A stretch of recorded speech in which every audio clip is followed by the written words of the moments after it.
నేను వాళ్ళందరినీ మరిపించే ప్రేమ నీ దగ్గర ఉందని నేను కోరుకుంటున్నాను. నువ్వు కావాలని ఆశపడుతున్నాను. డబ్బుందని గర్వపడని నీ నిరాడంబరానికి నా హృదయపూర్వక శుభాభినందనలు.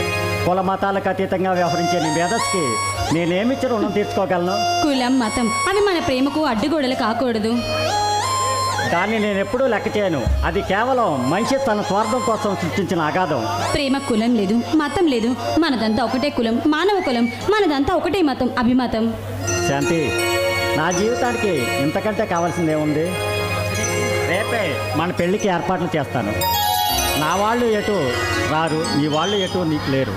విజయ్, అవును శాంతి, చిన్నప్పుడు మాది ఏ ఊరో కూడా తెలియని చిన్నతనంలో మా అమ్మ, నా తమ్ముడు, నేను కలిసి గోదావరి పుష్కరాలకి రాజమండ్రి వెళ్ళాం.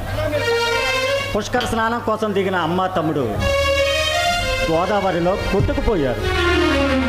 దిక్కు తోచక గుక్క పట్టి ఏడుస్తున్న నన్ను రామయ్య తాత పెంచి ఇంతవాళ్ళు చేశాడు.